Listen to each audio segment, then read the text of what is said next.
Alright guys, I don't know if I posted it in a while, but here's a food review. Let's see. Buldak carbonara. I tried a 2x spicy one before.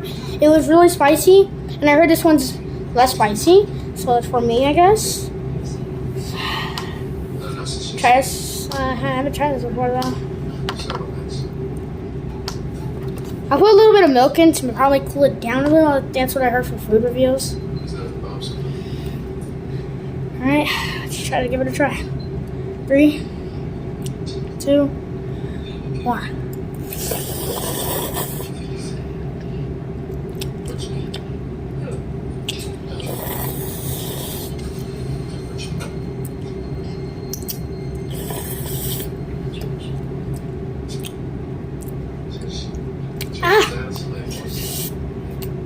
It's still a little bit spicy.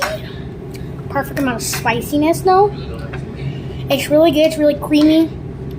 It's really good. It's way better than 2X. Oh God.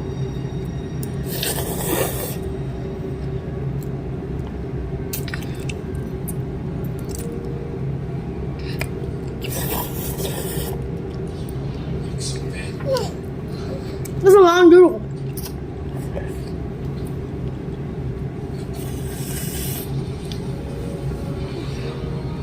Sorry, that was disgusting. That is really good though. I hope we can eat this again. Maybe a little more, maybe a little less hot sauce. Really good. And I'll see you guys in the next video. Bye.